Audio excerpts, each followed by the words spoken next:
Welcome back, everyone, for another round of Minecraft Modded. Today, we're going to do something a little different. Today, I've done my exploration recently. I've done some other stuff.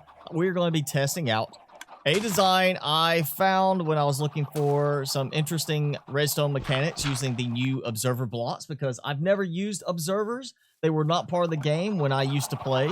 They are a new addition, and I don't know why I'm picking that up so readily.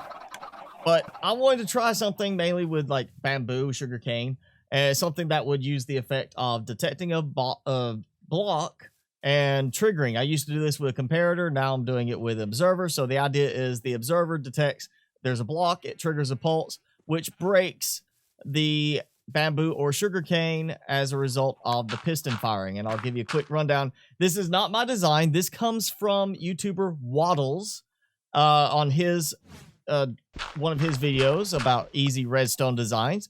And I know in the past I've used this mechanic for collection and it has worked hit or miss.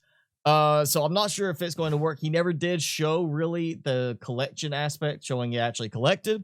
It also is something he built in creative mode and forgot the fact that you can't place down sugarcane normally without water next to it. So I did have to modify it to have a water block next to the sugarcane. You could do it on this side because the idea is this is a tileable design. However, it's not very cost effective for tiling because you're using so much iron for the hopper and for the design with the hopper minecart. So if this works, what I would do differently is instead of having a hopper into each one, I would do a row of these with a minecart that's running along the track underneath, collecting using the hoppers. But again, in the past, when I've used this mechanic, the hopper minecart has been very hit or miss. So I'm going to let this run, and we're going to see what happens. So I can already see from here that the bamboo has been popped. You can also see the bamboos floating there. Now, in Waddle's video, he said you had to put down a rail course to get the minecart with the hopper to sit on top of the hopper there, and you could take the rail out. But I am really under the impression, I think that you still actually need the rail for it to work more effectively. So I'm going to swap the rail in on both of those and see if it works keeping the rail. Okay, so this time I have rails on each one, and it popped that one, and it actually did collect. So yeah, Waddles in his video, he said put the rail down just to put the minecart on it. Then you can take the rail out. You don't need it. It's up to you. You really do need it. You need the rail if you're going to do this. That said, you still have to have water if you're going to use it for sugarcane, which he left out in his video as well. So I would not do it to the side like this. If you're going to tile it, you need to put it in front. And if you're going to do that, then there's a better design option, which is basically what I've used in the past, except for the only difference between that design and what this is the use of the observer instead of using a different mechanic with like a comparator for that sort of thing. So I'm going to redo this using a combination of this design using the observer, but the design that I've used in the past that's a lot more cost effective and is not only tileable to a certain distance, but also very stackable. So before I get too deep into this, this is the original design, and basically it's the collection mechanism is the problem in terms of effectiveness and cost. But the idea is you have a piston, you have an observer, and you have a single bit of redstone. So in terms of redstone, it's not that bad, but the more hoppers you add, especially with hopper minecarts, the more expense you add to it. So what I am going to use, which doubles as both a water source for your sugarcane if you want to use it for sugarcane, but also provides a flow of materials to a hopper itself. Like, I did not mean to pick that up. So let's just say I'm going to sit there and, you know, I would toss this in. It flows along and it has this block there to keep it from going too far. And yeah, boom, hits that, drops down, which of course I'm picking it up because I'm so close.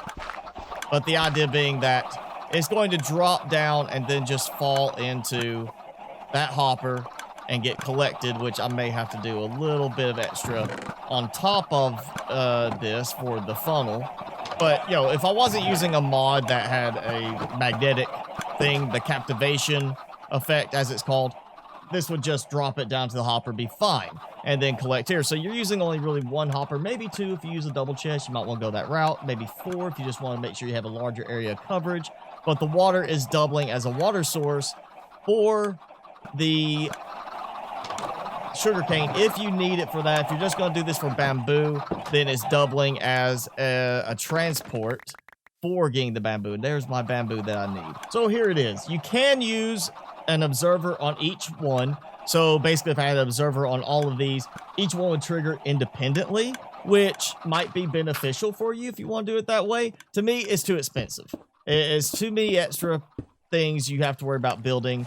Whereas instead, I can use the one observer on the end to trigger the entire row. So you could do that where if you wanted to do just observers for each level, do it that way. But the way I've done it in the past is I've actually just had everything trigger off of one master piece, and then it would just fire everything at the same time. And I'm gonna go ahead and put this here just to help with controlling the flow so they don't bounce too high. I don't think it would be a problem. It's really more of when they bounce against the opposite wall, but just in case, just to make sure. And so basically when this one grows to 3 high, it's going to trigger all the pistons. So if I do this, yep, see? And they pulse. So if it ends up being an issue with the speed of the pulse, I'll add a delay to it so it can hold longer. That's one thing I've done in the past where it would keep the pulse held out for a longer period to make things, to keep it from bouncing too much or landing right here. There is a chance you might not have some get picked up from this area if they fall there, but generally it pushes so they just fall forward. All right, it finally popped with the first one. And of course, I collected a little bit that did not fall into the water path. Okay, so everything fell, and 3 escaped and fell into my captivation thing, but 13 went through. So that means only out of all that, 3 did not make it. 2 got stuck on the dirt block, and 1 did not fall correctly into here. So again, the easy fix for that part right there is maybe do a double chest with 2 pistons there and then 2 at the back, so you have a larger area for it to fall in. I'm going to end up saving this more of a design for sugarcane farming later, because I like the water pathing and the fact that everything can just flow to one dropping point and everything fall. For this, though, I think I'd rather do something more compact, which will stay within this design, but I want to do something that has the minecart roll from one end to the other and drop stuff off into a hopper on the far end, and that way it can serve as just the transport. So I think that's what I'm going to work on now.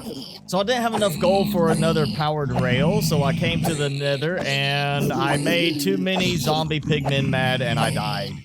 And then I died again coming back to get my stuff.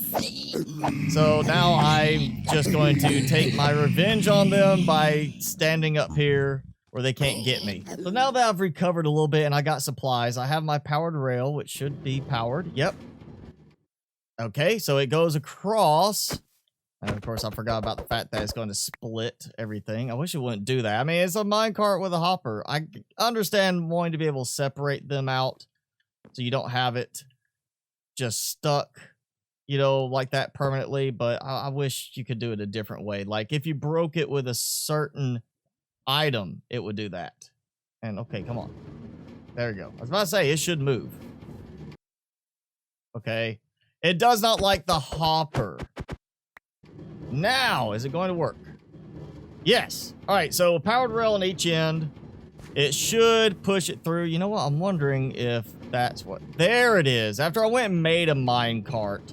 The problem is the power for the powered rail is also shutting down the hopper. Okay, so that's going to have to be fixed.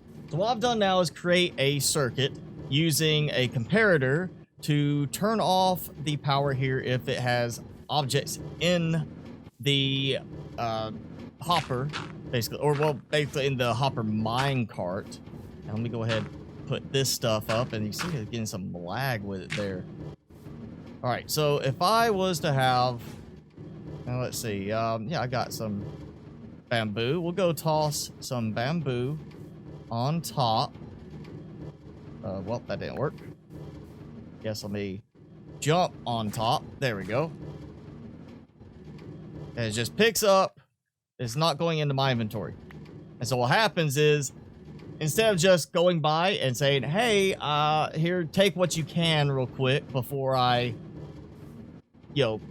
take off again, this actually is going to let it stop until it empties. So this is a good mechanic to use later if you're wanting to be like, hey, I want this to turn off. Now, I did it at the front because I didn't want to dig into the back here, but you could always do it behind everything. So now this is not a full auto like you just dump in multiple stacks, because I don't think the bamboo production is going to keep up high enough to be able to do that. But if I throw bamboo into this, then it's going to dump it, and it's going to go in here as fuel. So now I just need to get where the bamboo is dropping on top of the blocks, which is basically just now transplanting that same thing over here. Now, one problem I see with this that was not mentioned in Waddle's video either is it's going to trigger when you tile. Any of them reaching that third level of growth is going to trigger the entire thing. So any of them hit, you're going to have it pop all the pistons. So it's not really going to actually function as an independent thing for any of them. They're going to all pop at the same time. So it's really no different than just going with one control height one and let it go. Is with this at this height, which is granted, more for the sugarcane than the bamboo, but at this height, you're going to have them constantly popping and going. So I don't think you really need to worry about doing an observer on each one. I'm just going to leave it like it is now because I've got an observer on each one. And I'm going to try to get all of this planted. And there we go. And now, just for the extra benefit of hopefully not having anything flying all over the place, I'm going to go ahead and do this. For now, I'm just going to dump that in. So I'm going to have a full stack of bamboo, and it's not actually even the trigger from the hopper minecart. It's actually the trigger from that hopper stopping it. So when the hopper gets that first item, it stops the flow of the minecart, and you end up having it sit there until the hopper's empty. And then it starts the minecart up again, and you're fine. And now I've got a nice full harvest of sugarcane all the way around. So I'm going to have another 6 at least stacks. I've also added the sweetberry bushes all on the front because they cause injury. So it's a nice way to get sweet berries and have them to trade. It's very quick and easy. But the big benefit is those pesky zombies and skeletons that like to hide under my little inverted stairs, the little outside part that keeps spiders from climbing the walls. They like to do that when it gets sunlight, and that's basically to keep them from going all the way in. If they go in that close, they should be taking damage, hopefully, from the bushes. If not, then I want to know, why am I taking damage from the bushes and they don't? So another issue I'm seeing with this is the hopper is obviously pulling some stuff out. It's stuck, and there's bamboo sitting up there that is not being collected. So it's either producing that massive of an amount early off, or the minecart is completely stuck. So I'm going to take a look. Oh, yeah, it's the fact that it has more than it can handle right now. So that is a problem there, too. There needs to be another chest in there. Again, this is a new experiment for me, just using the observers and trying to build something using bamboo. So I actually have an auto smelting type operation. There's advantages, and then there's also drawbacks to it, as I am encountering right now. I don't think ultimately I will keep this beyond just this little setup. It's more going to be, I'm going to use it to help me develop an auto smelting thing later, but I've already done an auto smelter in the past, and I was very, very well developed. It was using charcoal, but it auto refilled itself. So if I put in wood and it made charcoal, the charcoal would get filtered out and sent back in as the fuel source, and anything else would get sent into my storage system. So I'm going to stick with something like that. This, just production wise, I see being more good for the occasional smelting, not like producing constantly, because the bamboo's just not going to be growing quite fast enough for that. And I just see it being a case of where it stops smelting something because you get part way through and you don't have enough bamboo for a full item to smelt. All right, so that's going to be it for this episode. If you have any questions on the design, any comments on the design, of course, leave them below. And any questions, I'll try to answer them as much in detail as I can. But I say very straightforward design. Just a piston with an observer on top, a block behind the piston with redstone on it, and that's really the main mechanic there. You know, beyond that, I think I showed everything well enough. But, you know, it's a good design from bamboo. If you're going to use it for sugarcane, you need to have a water block. Just stick it behind the dirt block underneath the blocks with the redstone dust, and you'll be fine. It'll keep it nice and compact. But yeah, if you have any questions on the design, leave them in a comment. I'll try to answer them. But if you enjoyed the video, if it helped you out, hit that like button. And of course, hit subscribe if you haven't done so already. As always, I'm your host, Mr. Spicy. Thanks so much for watching. Be sure to keep it spicy this week, and I'll see you in the next video.